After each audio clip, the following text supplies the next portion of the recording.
Bonjour à tous, si vous aussi votre double vitrage coule sur votre vitre en bois, je vais vous montrer comment moi, pour une trentaine d'euros, j'ai fait pour changer ce double vitrage et en le démontant totalement. Allez, c'est parti.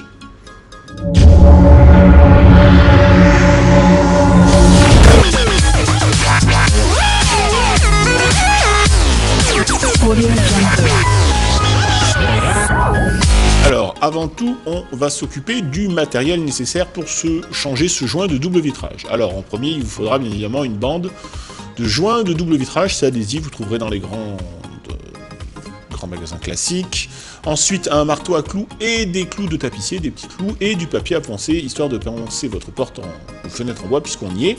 Il faudra aussi une spatule pour racler l'ancien silicone, l'ancienne colle qu'il faudra enlever, parce que ça va être compliqué. Et un cutter pour démarrer directement le tuto. Alors, c'est parti. Alors, en premier, on se sert du cutter. On découpe tout le contour du joint, du mastic. On fait tout le contour des deux côtés. Là, on est sur l'autre côté. Alors, il faut comprendre que d'un des deux côtés de la porte, il y a un petit quart de rond clouté. C'est lui qui retient la vitre. Donc, ce quart de rond, il faut le mettre par le haut et enlever les clous. Ça permettra de détacher la vitre. Donc, vous voyez, il faudra enlever les clous qui tiennent ces quarts de rond qui vont nous libérer la vitre. Donc, bien sûr, ce côté par le haut. Une fois qu'on l'a fait, on enlève ces quarts de rond. Et on soulève doucement pour enlever la vitre. C'est pas difficile. Là maintenant c'est difficile. On va enlever tout le joint et le mastic.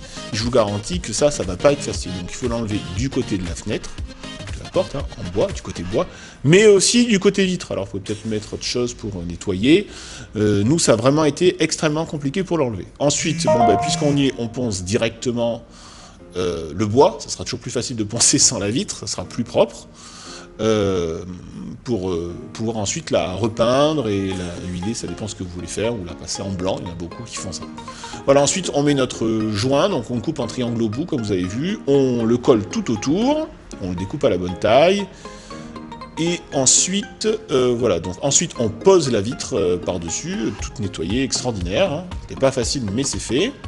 On repose bien ça par-dessus, voilà, tout doucement. Sans la casser, hein, on y va mollo, voilà. Les bouts coupés en triangle, hein, comme je vous disais. Et ensuite, on va reposer par-dessus une deuxième bande de joint adhésif, qu'on va mettre côté adhésif, côté vitre.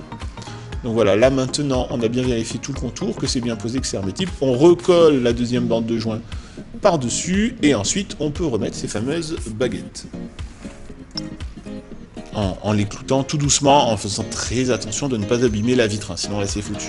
Si ce tuto vous a plu, je vous demande de vous souscrire, pourquoi pas, mais surtout, juste un petit like, ça me fera plaisir, parce que c'était quand même un peu de boulot. N'hésitez pas à liker, à une prochaine, ciao!